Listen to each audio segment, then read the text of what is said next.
Hi hello welcome to Xylem teaching exams. ഞാൻ Liyajid. Pre primary teacher ആവാൻ വേണ്ടി തയ്യാറെടുത്തുകൊണ്ടിരിക്കുന്ന ഒരുപാട് ഉദ്യോഗാർത്ഥികൾ നമുക്കിടയിൽ തന്നെയുണ്ട്. അവിടെ നമുക്കറിയാം പ്രീ പ്രൈമറി ടീച്ചർ ആവാൻ വേണ്ടിയിട്ട് ഒരു നോട്ടിഫിക്കേഷൻ വന്നിട്ടുണ്ടായിരുന്നു. ഫെബ്രുവരിയിലായിരുന്നു ആ ഒരു എക്സാമിന് വേണ്ടിയിട്ടുള്ള കൺഫർമേഷൻ കൊടുക്കാനായിട്ടുള്ള അവസാന സമയമായിട്ട് കൊടുത്തിട്ടുണ്ടായിരുന്നത്. അങ്ങനെ ഒരുപാട് പേര് ഈ ഒരു എക്സാമിന് വേണ്ടിയിട്ട് കൺഫർമേഷൻ കൊടുത്തിട്ടുണ്ട്. തയ്യാറെടുപ്പുകളും കൃത്യമായിട്ടുള്ള രീതിയിൽ തുടങ്ങിയിട്ടുണ്ട്. നമ്മളിൽ ഭൂരിഭാഗം പേർക്കും അറിയാത്ത അല്ലെങ്കിൽ ക്വാളിഫിക്കേഷൻസ് ഉണ്ടായിട്ടും നമ്മൾ അറിയാതെ പോകുന്ന ഒരു പരീക്ഷയാണ് പ്രീ പ്രൈമറി ടീച്ചറിൻ്റേത്. ഇവിടെ 764/2025 765/2025 ഇപ്പോൾ വിളിച്ചിട്ടുള്ളത്. ഇവിടെ പല പല ഡിപ്പാർട്ട്മെന്റുകളിലേക്ക് ടീച്ചർ വേക്കൻസീസിലേക്കാണ്, പ്രീ പ്രൈമറി ടീച്ചർ വേക്കൻസീസിലേക്കാണ് പരീക്ഷകൾ നടക്കുന്നത്. ജനറൽ എഡ്യൂക്കേഷൻ ഡിപ്പാർട്ട്മെന്റിലേക്കാണ് പരീക്ഷകൾ വിളിച്ചിട്ടുള്ളത്. അത്യാവശ്യം നല്ല രീതിയിലുള്ള ഒരു സാലറി സ്കെയിലാണ് പ്രീ പ്രൈമറി ടീച്ചറിന് വരുന്നത്. അപ്പം അങ്ങനെയാണെങ്കിൽ എന്തൊക്കെയാണ് നമ്മൾ ഈ ഒരു എക്സാമിന് വേണ്ടിയിട്ട് പഠിക്കേണ്ടത്? ഇവിടെ നമുക്കറിയാം പ്രീ പ്രൈമറി ടീച്ചേഴ്സിന്റെ ക്വാളിഫിക്കേഷൻസ് എന്ന് പറയുന്നത് ഒരു 10ാം ക്ലാസ് യോഗ്യതയും അതിനോടൊപ്പം തന്നെ pre primary teacher training course complete ചെയ്തിട്ടുണ്ടായിരിക്കണം. അതല്ലെങ്കിൽ ബാലസേവിക ട്രെയിനിങ് കോഴ്സ് കംപ്ലീറ്റ് ചെയ്തിട്ടുണ്ടായിരിക്കണം. ഇത് കൂടാതെ വേറെയും ക്വാളിഫിക്കേഷൻസ് എക്സ്ട്രാ വരുന്നുണ്ട്. അപ്പോൾ അതിനനുസരിച്ച് എന്ത് ചെയ്യുക, ഉദ്യോഗാർത്ഥികൾക്ക് അവരുടെ ക്വാളിഫിക്കേഷൻസ് നോക്കിയിട്ട് ഈ ഒരു പരീക്ഷയ്ക്ക് വേണ്ടിയിട്ട് ഇനി തയ്യാറെടുക്കാനായിട്ട് പറ്റും. അപ്പോൾ എന്തൊക്കെയാണ് നമ്മുടെ സിലബസിൽ മെയിൻ ആയിട്ടും വരുന്നത്? ടോട്ടൽ 100 മാർക്കിനാണ് നമുക്ക് പരീക്ഷ വരുന്നത്. ഈ 100 മാർക്കിൽ നമുക്ക് പഠിക്കേണ്ട കാര്യങ്ങൾ 10 യൂണിറ്റുകളായിട്ടാണ് കൊടുത്തിട്ടുള്ളത്. ആദ്യത്തെ യൂണിറ്റ് ശിശു വിദ്യാഭ്യാസം, സാമൂഹിക ദാർശനിക അടിത്തറ, 10 മാർക്കിനുള്ള ചോദ്യമാണ്. രണ്ടാമത്തെ യൂണിറ്റ് പ്രീ സ്കൂൾ വിദ്യാഭ്യാസം, വിവിധ ഏജൻസികൾ, 10 മാർക്ക്. യൂണിറ്റ് 3 കുട്ടികളുടെ ആരോഗ്യവും രോഗപ്രതിരോധവും, 10 മാർക്കിനുള്ള ചോദ്യങ്ങളാണ്. അധ്യായം 4 ശിശുവികാസവും മനഃശാസ്ത്രവും, 12 മാർക്കിനുള്ള ചോദ്യങ്ങളാണ് വരുന്നത്. അധ്യായം 5 പ്രീ സ്കൂൾ പുതിയ സമീപനങ്ങൾ, 12 മാർക്കിനുള്ള ചോദ്യങ്ങൾ. അധ്യായം 6 ശിശു പ്രവർത്തനങ്ങളും സങ്കേതങ്ങളും, അവിടെ 16 മാർക്കിനുള്ള ചോദ്യങ്ങൾ വരുന്നു. അധ്യായം 7 പ്രീ സ്കൂൾ വിദ്യാഭ്യാസവും വിലയിരുത്തലും, 7 മാർക്കിനുള്ള ചോദ്യങ്ങൾ വരുന്നു. അധ്യായം 8 ശിശു വിദ്യാഭ്യാസ സ്ഥാപനങ്ങൾ, അതിന്റെ സംഘാടനം, മാർക്ക് 7. അധ്യായം 9 പോഷണവും പോഷകാഹാരവും, 6 മാർക്കിനുള്ള ചോദ്യങ്ങൾ വരുന്നു. അവസാനത്തെ യൂണിറ്റ് എന്ന് പറയുന്നത് പ്രീ സ്കൂളും സമൂഹവും, 10 മാർക്കിനുള്ള ചോദ്യങ്ങൾ. അപ്പൊ ഇങ്ങനെ 100 മാർക്കിന് പല പല കാറ്റഗറികളാക്കി തിരിച്ച്, പല പല യൂണിറ്റുകളാക്കി തിരിച്ച് എന്ത് ചെയ്തിരിക്കുകയാണ്, അതിന്റെ വെയിറ്റേജ് അനുസരിച്ച് മാർക്ക് ഡിസ്ട്രിബ്യൂഷൻ നടത്തിയിരിക്കുകയാണ് ചെയ്തിട്ടുള്ളത്. അപ്പൊ നമുക്ക് എന്ത് ചെയ്യാം, നമുക്ക് ഈ സിലബസ് പതുക്കെ നമുക്ക് പഠിച്ചു തുടങ്ങാം അല്ലെ. നമുക്ക് കൺഫർമേഷൻ കൊടുത്തു കഴിഞ്ഞാൽ അധികം വൈകാതെ തന്നെ നമുക്ക് എക്സാം വരും. അപ്പോൾ ആ ഒരു എക്സാമിനുള്ളിൽ തന്നെ നമുക്ക് എന്ത് ചെയ്യാം, ഈ ഒരു സിലബസ് വളരെ സിസ്റ്റമാറ്റിക് ആയിട്ടുള്ള രീതിയിൽ കവർ ചെയ്ത് മുന്നോട്ടേക്ക് പോവാം. ഇവിടെ ഈ ഒരു വീഡിയോയിൽ നമ്മൾ മെയിൻ ആയിട്ടും ഡിസ്കസ് ചെയ്യാനായിട്ട് പോകുന്നത് അധ്യായം 4 അധ്യായം 4 എന്ന് പറയുന്നത് ശിശുവികാസവും മനഃശാസ്ത്രവുമാണ്. 12 മാർക്കിനുള്ള ചോദ്യം വരുന്ന ഒരു യൂണിറ്റ് ആണ് 4 എന്ന് പറയുന്നത്. അവിടെ മെയിൻ ആയിട്ടും നമ്മൾ പഠിച്ചിട്ടുള്ള എഡ്യൂക്കേഷണൽ സൈക്കോളജി, അതേപോലെ തന്നെ അതുമായിട്ട് റിലേറ്റ് ചെയ്ത് വരുന്ന കുട്ടികളുടെ സൈക്കോളജിയൊക്കെയാണ് മെയിൻ ആയിട്ടും ഇവിടെ നമുക്ക് പഠിക്കാനായിട്ടുള്ളത്. ഇവിടെ വിദ്യാഭ്യാസ മനഃശാസ്ത്രം, അതുമായി ബന്ധപ്പെട്ട് വരുന്ന സമീപനങ്ങൾ പഠിക്കണം. അതേപോലെ തന്നെ മനഃശാസ്ത്ര പഠന രീതികൾ നോക്കണം. പ്രീ സ്കൂൾ കുട്ടിയുടെ പ്രകൃതം, ഒരു നേച്ചർ ക്യാരക്ടറിസ്റ്റിക്സ് എന്തായിരിക്കും, വ്യക്തിത്വം എന്ന് പറയുന്നൊരു ടോപ്പിക്ക് പഠിക്കാനുണ്ട്. പഠനം, ഏത് രീതിയിലാണ് പഠനം നടക്കുന്നത്, പഠനത്തെ സ്വാധീനിക്കുന്ന ഘടകങ്ങൾ ഏതൊക്കെയാണ്, അതിൽ തന്നെ പഠനത്തെ സ്വാധീനിക്കുന്ന അല്ലെങ്കിൽ പഠനവുമായി ബന്ധപ്പെട്ട് വരുന്ന ഒരുപാട് സിദ്ധാന്തങ്ങളുണ്ട്. ആ സിദ്ധാന്തങ്ങൾ പഠിക്കണം. പിന്നെ വരുന്നതാണ് ബുദ്ധി. ഏറ്റവും ഒടുവിൽ വരുന്നത് ശിശുവികാസത്തെ സ്വാധീനിക്കുന്ന ഘടകങ്ങൾ. ഇത്രയധികം ടോപ്പിക്സ് ആണ് നമുക്ക് അധ്യായം 4 ഭാഗമായിട്ട് പഠിക്കാനുള്ളത്. അപ്പൊ ഈ ഒരു ടോപ്പിക്കിനെ ഉൾക്കൊള്ളുന്ന കുറച്ചധികം ചോദ്യങ്ങൾ നമുക്ക് ഈ ഒരു വീഡിയോയിൽ കൂടെ എന്ത് ചെയ്യാം, ഒന്ന് ഡിസ്കസ് ചെയ്യാം. അതുമായിട്ട് കണക്ട് ചെയ്ത് വരുന്ന ഫാക്ട്സും കൂടെ നമുക്ക് അതിൻ്റെ കൂടെ ആഡ് ഓൺ ചെയ്തിട്ട് പോവാം. ഓക്കെ, അപ്പൊ ഫസ്റ്റ് ക്വസ്റ്റ്യൻ വരുന്നത്, നിരീക്ഷിക്കാവുന്നതും അളക്കാവുന്നതുമായ പ്രതിഭാസങ്ങളാണ് പഠിക്കേണ്ടത് എന്ന് അഭിപ്രായപ്പെട്ട സമീപനം. നിരീക്ഷിക്കാവുന്നതും അളക്കാവുന്നതുമായ പ്രതിഭാസങ്ങളാണ് പഠിക്കേണ്ടത് എന്ന് അഭിപ്രായപ്പെട്ട സമീപനം ഏതാണ്? സമഗ്രതാവാദം, മാനവികതാവാദം, ഘടനാവാദം, വ്യവഹാരവാദം. മനഃശാസ്ത്ര സമീപനങ്ങളുമായിട്ട് ബന്ധപ്പെട്ട് വരുന്ന ഒരു ചോദ്യമാണിത്. ഒരു വ്യക്തിയെ നോക്കിക്കഴിഞ്ഞാൽ നമുക്ക് എന്താണോ നിരീക്ഷിക്കാൻ പറ്റുന്നത്, എന്താണോ നമുക്ക് അളന്നു നോക്കാൻ പറ്റുന്നത്, അത്തരത്തിലുള്ള പ്രതിഭാസങ്ങളെ കുറിച്ചാണ് പഠിക്കേണ്ടത് എന്ന് അഭിപ്രായപ്പെട്ട സമീപനം വ്യവഹാരവാദമാണ്. ബിഹേവിയറിസം. ഓക്കെ, രണ്ടാമത്തെ ക്വസ്റ്റ്യൻ, മാനവികതാവാദത്തിന്റെ പ്രധാന നിഗമനം. ഹ്യൂമനിസവുമായിട്ട് ബന്ധപ്പെട്ട് വരുന്നൊരു ചോദ്യമാണ് മാനവികതാവാദം. അപ്പൊ ഇവിടെ മാനവികത എന്ന് പറയുന്ന ഒരു കോൺസെപ്റ്റ് അല്ലെ, മനുഷ്യനാണ് എല്ലാത്തിന്റെയും കേന്ദ്രം, അവന് ലക്ഷ്യങ്ങൾ തീരുമാനിക്കാനും ആ ലക്ഷ്യങ്ങൾ നേടിയെടുക്കാനുമുള്ള അതുല്യമായിട്ടുള്ള കഴിവുകളുണ്ട് എന്നൊക്കെയാണ് മാനവികതാവാദികൾ പറഞ്ഞിട്ടുള്ളത്. അപ്പൊ അങ്ങനെയാണെങ്കിൽ തന്നിട്ടുള്ള ഈ 4 സ്റ്റേറ്റ്മെന്റില് ഏതായിരിക്കും മാനവികതാവാദവുമായിട്ട് ബന്ധപ്പെട്ട് വരുന്നത്? ഓപ്ഷൻ എ, ചോദക പ്രതികരണ ബന്ധത്തിലൂടെയാണ് പഠനം നടക്കുന്നത്. ബി, ഒരാശയത്തെ മുഴുവനായി അവതരിപ്പിക്കുമ്പോഴാണ് പ്രത്യക്ഷണം സംഭവിക്കുന്നത്. സി, ലക്ഷ്യങ്ങൾ സ്വയം തീരുമാനിക്കാനും ആ ലക്ഷ്യങ്ങളിലേക്ക് എത്തിച്ചേരാനുമുള്ള പാത സ്വയം കണ്ടെത്താനും മനുഷ്യർക്ക് സാധിക്കും. ഡി, അബോധ മനസ്സിൽ കിടക്കുന്ന ആഗ്രഹങ്ങളും അനുഭവങ്ങളുമാണ് മനുഷ്യന്റെ വ്യക്തിത്വത്തെ നിർണയിക്കുന്നത്. ഇതിലേതായിരിക്കും മാനവികതാവാദവുമായിട്ട് ബന്ധപ്പെട്ട് വരുന്നത്? ഏതാണ്?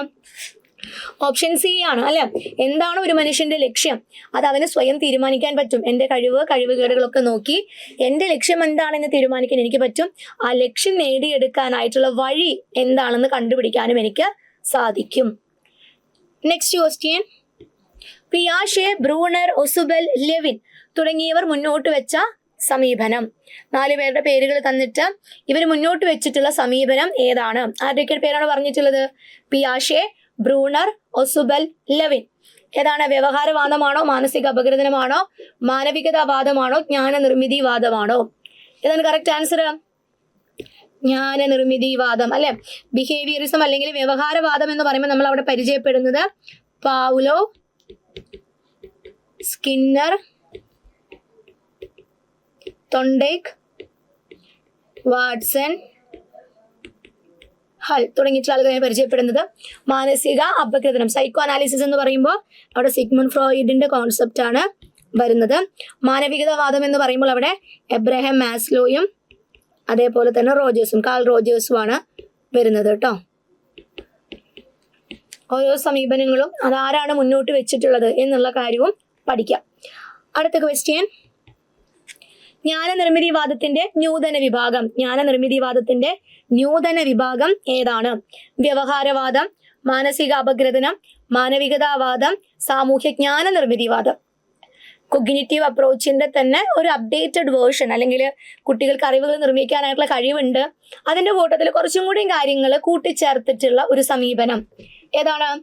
സാമൂഹ്യ ജ്ഞാന നിർമ്മിതിവാദം അവതരിപ്പിച്ചിട്ടുള്ളത് വൈഗോട്സ്കി പറയുന്നത് എന്താണ്? കുട്ടികൾക്ക് അറിവ് നിർമ്മിക്കാനുള്ള കഴിവുണ്ട്, പക്ഷെ സമൂഹം എന്ത് ചെയ്യണം? അറിവുകൾ നിർമ്മിക്കാനായിട്ട് കുട്ടികളെ സഹായിക്കേണ്ടതുണ്ട്. സോഷ്യൽ ആൻഡ് കൾച്ചറൽ ഫാക്ടേഴ്സിന്റെ ഒരു ഇമ്പോർട്ടൻസിനെ പറ്റിയിട്ടാണ് വൈഗോട്സ്കി സോഷ്യോ കൊഗ്നിറ്റീവ് അപ്രോച്ച് അല്ലെങ്കിൽ സാമൂഹ്യ ജ്ഞാന നിർമ്മിതിവാദത്തിൽ അവതരിപ്പിക്കുന്നത്. നെക്സ്റ്റ് ക്വസ്റ്റ്യൻ, ഫലപ്രദമായ പഠനത്തിന് പ്രധാനപ്പെട്ട ഒരു ഘടകമാണ് വിദ്യാലയ അന്തരീക്ഷം. താഴെ കൊടുത്തിട്ടുള്ളവയിൽ വിദ്യാലയ അന്തരീക്ഷവുമായി ബന്ധപ്പെട്ട് ഏറ്റവും അവസാനം പരിഗണിക്കേണ്ട ഘടകം ഏതാണ്? ഓക്കെ, വിദ്യാലയ അന്തരീക്ഷവുമായിട്ട് ബന്ധപ്പെട്ട് വരുന്നത് ഇവിടെ ഏതാണ്? ഓപ്ഷൻ എ, പഠനം ആഹ്ലാദകരമായ അനുഭവമാക്കി മാറ്റുന്നതിനുള്ള ആസൂത്രണം. ബി, പഠനത്തോടൊപ്പം പാഠ്യേതര പ്രവർത്തനങ്ങൾക്കും പ്രാധാന്യം ലഭിക്കുന്നത്. സി, കുട്ടികളോട് അനുതാപവും വ്യക്തിബന്ധവും സൂക്ഷിക്കുന്ന അധ്യാപകർ. ഓപ്ഷൻ ഡി എന്ന് പറയുന്നത് കുട്ടികളുടെ ക്ഷേമത്തോടൊപ്പം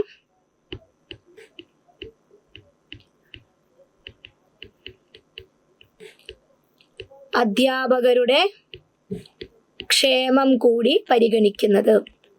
മറഞ്ഞുപോയതാണ് കേട്ടോ ഓപ്ഷൻ ഡി. അപ്പൊ വിദ്യാലയ അന്തരീക്ഷവുമായി ബന്ധപ്പെട്ട് ഏറ്റവും അവസാനം പരിഗണിക്കേണ്ടത് ഇതിൽ ഏതാണ്? പഠനം എപ്പോഴും എന്തായിരിക്കണം? ആഹ്ലാദകരമായിട്ടുള്ള അനുഭവമാക്കി മാറ്റണം. അത് നമ്മൾ ആദ്യം പരിഗണിക്കേണ്ട കാര്യമാണ്. ബി, പഠനത്തോടൊപ്പം പാഠ്യേതര പ്രവർത്തനങ്ങൾക്കും എന്ത് ചെയ്യണം? പ്രാധാന്യം കൊടുക്കണം. അത് നമ്മൾ ആദ്യം പരിഗണിക്കേണ്ട ഒരു കാര്യമാണ് വിദ്യാലയ അന്തരീക്ഷവുമായി ബന്ധപ്പെട്ട് വരുമ്പോൾ. ഓപ്ഷൻ സി, കുട്ടികളോട് അനുതാപവും വ്യക്തിബന്ധവും സൂക്ഷിക്കുന്ന അധ്യാപകർ. അതും വിദ്യാലയ അന്തരീക്ഷവുമായി ബന്ധപ്പെട്ട് വരുന്ന അല്ലെങ്കിൽ ഏറ്റവും ആദ്യം നമ്മൾ പരിഗണിക്കുന്ന കാര്യമാണ്. ഇവിടെ ഓപ്ഷൻ ഡി ആണ് കറക്റ്റ് ആൻസർ വരിക. എന്താണ്? കുട്ടികളുടെ ക്ഷേമത്തോടൊപ്പം അധ്യാപകരുടെ ക്ഷേമവും പരിഗണിക്കുക. കുട്ടികളുടെ ക്ഷേമം നമ്മൾ പരിഗണിക്കും, അവരുടെ ആവശ്യങ്ങൾ അല്ലെങ്കിൽ അവരുടെ താല്പര്യങ്ങളൊക്കെ പരിഗണിച്ചിട്ടാണ് നമ്മൾ പഠനാന്തരീക്ഷം സെറ്റ് ചെയ്യുന്നത്. പക്ഷെ അവർ അധ്യാപകരുടെ ക്ഷേമം കൂടി പരിഗണിക്കുക എന്ന് പറയുന്നത് എന്തല്ല? ഏറ്റവും അവസാനം പരിഗണിക്കുന്ന ഒരു ഘടകമാണ്. ഓപ്ഷൻ ഡി ആണ് കേട്ടോ ആൻസർ വരുന്നത്. Next question. പഠനത്തെ ആവർത്തനത്തിന്റെ മാതാവ് എന്ന് വിശേഷിപ്പിക്കുകയും സ്വന്തം പരീക്ഷണങ്ങളിലൂടെ അത് തെളിയിക്കുകയും ചെയ്ത മനഃശാസ്ത്രജ്ഞൻ. പഠനത്തെ ആവർത്തനത്തിന്റെ മാതാവ് എന്ന് വിശേഷിപ്പിക്കുകയും സ്വന്തം പരീക്ഷണങ്ങളിലൂടെ അത് തെളിയിക്കുകയും ചെയ്ത മനഃശാസ്ത്രജ്ഞൻ. ആവർത്തിച്ച് പഠിക്കുക. ഇതാരുടെ കോൺസെപ്റ്റ് ആണ്? Pavlov, Thorndike, Skinner, Wertheimer. ആരുടെ ആയിരിക്കും പഠനം എന്ന് പറയുന്നത്? ആവർത്തിച്ച് നമ്മളൊരു കാര്യം ചെയ്തു കഴിഞ്ഞാലാണ് അവിടെ പഠനം നടക്കുന്നത്. തൊണ്ടേക്കാണ് കേട്ടോ. തൊണ്ടേക്കിന്റെ കോൺസെപ്റ്റ് ആണ് പഠനത്തെ ആവർത്തനത്തിന്റെ മാതാവ്. പഠന നിയമത്രയം എന്നുള്ളൊരു കോൺസെപ്റ്റും തൊണ്ടേക്കിന്റെയാണ്. അദ്ദേഹത്തിന്റെ തിയറി ഏതാണ്? ശ്രമപരാജയ സിദ്ധാന്തം. പഠനവുമായി ബന്ധപ്പെട്ട് വരുന്ന ശ്രമപരാജയ സിദ്ധാന്തമാണ് തൊണ്ടേക്ക് കൊണ്ടുവന്നിട്ടുള്ളത്. ആ തിയറിയിൽ നമ്മൾ കാണുന്ന ഒരു കോൺസെപ്റ്റ് ആണ് പഠന നിയമത്രയം. യെസ്, അടുത്ത ക്വസ്റ്റ്യൻ. താഴെ പറയുന്നവയിൽ ബുദ്ധി സിദ്ധാന്തകരല്ലാത്ത മനഃശാസ്ത്രജ്ഞൻ ആര്? താഴെ പറയുന്നവയിൽ ബുദ്ധി സിദ്ധാന്തകരല്ലാത്ത മനഃശാസ്ത്രജ്ഞൻ. Thurstone, Kohler, Gardner, Spearman. ഇതിൽ ആരാണ് ഇന്റലിജൻസുമായിട്ട് ബന്ധപ്പെട്ട് വരുന്ന തിയറി ഒന്നും പറയാത്തത്? തേഴ്സ്റ്റൺ ആണോ, കോഹ്ലർ ആണോ, ഗാർട്ട്നർ ആണോ, സ്പിയർമാൻ ആണോ? ആരാണ്? കോഹ്ലർ ആണ് അല്ലെ. കോഹ്ലറിന്റെ പ്രത്യേകത എന്താണ്? സമഗ്രതാവാദവുമായിട്ട് ബന്ധപ്പെട്ട് കിടക്കുന്ന വ്യക്തിയാണ് കോഹ്ലർ. തേഴ്സ്റ്റൺ, ഗാർട്ട്നർ, സ്പിയർമാൻ ഇവർ 3 പേരും ബുദ്ധിയുമായിട്ട് ബന്ധപ്പെട്ട് വരുന്നുള്ള പലതരത്തിലുള്ള തിയറീസുമായിട്ട് ബന്ധപ്പെട്ട് കിടക്കുന്നവരാണ്. അടുത്ത ക്വസ്റ്റ്യൻ 8. സ്കൂൾ സ്റ്റോറിൽ നിന്നും ഒരേ തരത്തിലുള്ള 50 നോട്ട് പുസ്തകങ്ങൾ പെട്ടെന്ന് എണ്ണിയെടുക്കാൻ പ്രതിഭയോട് ടീച്ചർ പറഞ്ഞു. പ്രതിഭ ആദ്യം 10 എണ്ണം പെട്ടെന്ന് എണ്ണിയെടുത്തു. തുടർന്ന് അതേ ഉയരത്തിലുള്ള 4 കെട്ടുകൾ പെട്ടെന്നെടുത്ത് 50 പുസ്തകങ്ങൾ പൂർത്തിയാക്കി. പ്രതിഭ ഇവിടെ പ്രകടിപ്പിച്ചത്. ബഹുമുഖ ബുദ്ധി സിദ്ധാന്തം നമ്മുടെ സിലബസിൽ കൃത്യമായിട്ട് കൊടുത്തിട്ടുണ്ട് പഠിക്കാനായിട്ട്. അപ്പൊ ബഹുമുഖ ബുദ്ധി സിദ്ധാന്തം അനുസരിച്ച് 8 തരത്തിലുള്ള ബുദ്ധിശക്തികളെ പറ്റിയിട്ടാണ് ഹൊവാർഡ് ഗാർണർ പറഞ്ഞിട്ടുള്ളത്. അപ്പൊ അതിന്റെ ഒരു അപ്ലിക്കേഷൻ ലെവൽ രീതിയിലുള്ള ചോദ്യങ്ങളായിരിക്കും നമുക്ക് വരാൻ സാധ്യതയുള്ളത്. ഇവിടെ നമുക്കിപ്പോൾ ചോദിച്ചിട്ടുള്ളതും എന്ത് തന്നെയാണ്? ഒരു അപ്ലിക്കേഷൻ രീതിയിലുള്ള ഒരു ചോദ്യമാണ്. അപ്പൊ ഇവിടെ എന്താണ്? സ്കൂൾ സ്റ്റോറിൽ നിന്ന് 50 നോട്ട് പുസ്തകങ്ങൾ എണ്ണിയെടുക്കാനായിട്ട് ടീച്ചർ പ്രതിഭയോട് പറയാണ്. പ്രതിഭ ചെയ്തത് എന്താണ്? ആദ്യം 10 പുസ്തകങ്ങൾ എണ്ണിയെടുത്തിട്ട് അതൊരു കെട്ടാക്കി വെച്ചു. പിന്നീട് ബാക്കി പുസ്തകങ്ങൾ എടുത്തിട്ട് ആ കെട്ടിന്റെ അതേ വലുപ്പത്തിൽ അതേ ഉയരത്തിലുള്ള 4 കെട്ടുകൾ വേറെ ഉണ്ടാക്കി. അപ്പൊ അത് എത്രയുണ്ടായിരിക്കും? ആകെ 50 പുസ്തകങ്ങളായി. അപ്പൊ ഈ സിറ്റുവേഷനിൽ പ്രതിഭ പ്രകടിപ്പിച്ച ബുദ്ധി ദൃശ്യസ്ഥലപര ബുദ്ധിയാണോ, യുക്തിപരവും ഗണിതപരവുമായ ബുദ്ധിയാണോ, വ്യക്തിയാന്തര ബുദ്ധിയാണോ, പ്രകൃതിപരമായിട്ടുള്ള ബുദ്ധിയാണോ? ഏത് ബുദ്ധിയാണ് പ്രകടിപ്പിച്ചിട്ടുള്ളത്? യുക്തിപരവും ഗണിതപരവുമായ ബുദ്ധി അല്ലെ. വളരെ ലോജിക്കൽ ആയിട്ടുള്ള രീതിയിൽ ചിന്തിച്ച് മാത്തമാറ്റിക്കൽ ആയിട്ടുള്ള കാര്യങ്ങളൊക്കെ ഉൾക്കൊള്ളിച്ചുകൊണ്ടാണ് പ്രതിഭ എന്ത് ചെയ്തത്? വളരെ കുറഞ്ഞ സമയം കൊണ്ട് 50 പുസ്തകങ്ങൾ സ്റ്റോർ റൂമിൽ നിന്നും എണ്ണിയെടുത്തത്. Next question. താഴെ പറയുന്നവയിൽ പഠനത്തെ സ്വാധീനിക്കുന്ന ഒരു മാനസിക ഘടകം. പഠനത്തെ സ്വാധീനിക്കുന്ന മാനസിക ഘടകം. നല്ല വെളിച്ചമുള്ള ക്ലാസ് മുറി, ഒരു വിദ്യാർത്ഥിയുടെ മനോഭാവം, സഹപാഠികളുടെ സാന്നിധ്യം, ശബ്ദരഹിതമായ അന്തരീക്ഷം. ഈ പറഞ്ഞിട്ടുള്ള 4 ഘടകങ്ങളും എന്ത് ചെയ്യുന്നുണ്ട്? ഒരു കുട്ടിയുടെ പഠനത്തിനെ സ്വാധീനിക്കുന്നതാണ്. പക്ഷെ നമ്മളോട് ചോദിച്ചിട്ടുള്ളത് എന്താണ്? മാനസിക ഘടകം. പഠനത്തെ സ്വാധീനിക്കുന്ന ഒരു മാനസിക ഘടകം ഏതാണ്? മാനസിക ഘടകം എന്ന് പറയുമ്പോൾ അത് ഏതാണ്? ഓപ്ഷൻ ബി ആണ് അല്ലെ. ഒരു വിദ്യാർത്ഥിയുടെ മനോഭാവം, വെളിച്ചമുള്ള ക്ലാസ് മുറി, സഹപാഠികളുടെ സാന്നിധ്യം, അതേപോലെ തന്നെ ശബ്ദരഹിതമായിട്ടുള്ള അന്തരീക്ഷം. ഇതെല്ലാം എന്താണ്? പാരിസ്ഥിതികമായിട്ടുള്ള ഘടകങ്ങളാണ്. Last question. ഇഡിയറ്റ്സ് എന്ന വിഭാഗത്തിൽപ്പെടുന്ന പഠിതാക്കളുടെ ഇന്റലിജൻസ് കോഷ്യന്റ് എത്രയാണ്? ഇഡിയറ്റ്സ് എന്ന വിഭാഗത്തിൽപ്പെടുന്ന പഠിതാക്കളുടെ IQ എത്രയായിരിക്കും? 80 മുതൽ 100 വരെ, 60 മുതൽ 80 വരെ, 40-നും 50-നും ഇടയിൽ, 25-ലും താഴെ. ഇഡിയറ്റ്സ് എന്ന് പറയുന്ന ഒരു വിഭാഗം അവരുടെ IQ ലെവല് എത്രയായിരിക്കും? 80 മുതൽ 100 ആണോ വരിക? 60 മുതൽ 80 ആണോ? 40 മുതൽ 50 ആണോ? 25-ലും താഴെ ആയിരിക്കുമോ? എത്രയായിരിക്കും ആൻസർ വരുന്ന? ഓപ്ഷൻ ഡി ആണ്, 25-ലും താഴെ. ഓക്കെ, 25-ലും താഴെ IQ ലെവലുള്ള കുട്ടികളെയാണ് നമ്മൾ ഇഡിയറ്റ്സ് എന്നുള്ള രീതിയിൽ വിളിക്കുന്നത് കേട്ടോ. മെന്റലി റിട്ടാർഡഡ് കാറ്റഗറിയിൽ വരുന്നതാണ് ഇഡിയറ്റ്സ്. ഇഡിയറ്റ്സിനെ പോലെ തന്നെ മൊറോൺസും ഇംബസൈൽസും വരുന്നുണ്ട്. ഈ 3 കാറ്റഗറിയും മെന്റലി റിട്ടാർഡഡ് കാറ്റഗറിയിലാണ് ഉൾപ്പെടുന്നത്. അപ്പൊ ഇത്തരത്തില് പ്രീ പ്രൈമറി ടീച്ചർ എന്ന് പറയുന്ന ഒരു സ്വപ്നത്തിലേക്ക് നടന്നെടുക്കുന്ന ഓരോ കൂട്ടുകാരും എന്ത് ചെയ്യുക, കൃത്യമായിട്ട് സിലബസിനെ ഫോക്കസ് ചെയ്തുകൊണ്ട് റിപ്പീറ്റ് ചെയ്ത് ചോദിച്ചിട്ടുള്ള ചോദ്യങ്ങൾ ഏതൊക്കെയാണെന്ന് നല്ലപോലെ മനസ്സിലാക്കുക. അത് കൃത്യമായിട്ടുള്ള ഇതിൽ എന്ത് ചെയ്യുക, വർക്കൗട്ട് ചെയ്യാനായിട്ട് ശ്രദ്ധിക്കുക, ആൻസർ ചെയ്യാനായിട്ട് പരിശ്രമിക്കുക. എത്രത്തോളം മാർക്ക് സ്കോർ ചെയ്യാൻ പറ്റുന്നുണ്ട്. ഇപ്പോൾ സൈക്കോളജി എന്നൊക്കെ പറയുമ്പോൾ നമുക്കറിയാം കുറച്ച് കൺഫ്യൂസിങ് ആകുന്ന കുറച്ച് കാര്യങ്ങൾ അതിലുണ്ട്. അപ്പം അതൊക്കെ എന്ത് ചെയ്യുക, കോൺസെപ്റ്റുകൾ അറിഞ്ഞ് പഠിക്കുക, ക്വസ്റ്റ്യൻസ് വർക്കൗട്ട് ചെയ്തിട്ട് പഠിക്കുക. സൈലം ടീച്ചിങ് എക്സാംസിൽ കേട്ടറ്റിന് വേണ്ടിയിട്ടുള്ള ബാച്ചുകൾ നമ്മൾ ഓൾറെഡി ആരംഭിച്ചിട്ടുണ്ട്. അപ്പോൾ ഒരു ടീച്ചർ എന്ന് പറഞ്ഞു കഴിഞ്ഞാൽ നമ്മൾ മിനിമം ക്വാളിഫൈ ചെയ്യേണ്ട ഒരു എക്സാമാണ് കേട്ടറ്റ്. അപ്പോൾ ആ ഒരു ക്വാളിഫിക്കേഷൻ നേടിയെടുത്തിട്ട് നമുക്കും ഈ പറഞ്ഞതുപോലെ തന്നെ എന്ത് ചെയ്യണം, ഒരു ടീച്ചർ എന്ന് പറയുന്ന ഒരു ജോലിയിലോട്ട് നമുക്കും കയറണം. അപ്പോൾ അതിൻ്റെ ആദ്യ സ്റ്റെപ്പ് കേട്ടറ്റാണ്.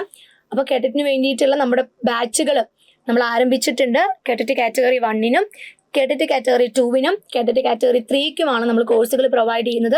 വളരെ കൃത്യമായിട്ടുള്ള രീതിയിൽ പഠിച്ച് മുന്നോട്ടേക്ക് പോയി നമുക്ക് നല്ല രീതിയിൽ എന്ത് ചെയ്യാം, നമ്മൾ സ്വപ്നം കാണുന്ന ആ ഒരു ലക്ഷ്യത്തിലോട്ട് നമുക്ക് എത്തിച്ചേരാനായിട്ട് പറ്റും. വരും വീഡിയോസിൽ ടീച്ചിങ് എക്സാംസുമായിട്ട് ബന്ധപ്പെട്ട് വരുന്ന പുതിയ അപ്ഡേഷൻസുമായിട്ട് നമുക്ക് വീണ്ടും കണ്ടുമുട്ടാം. അതുവരേക്കും താങ്ക് യു.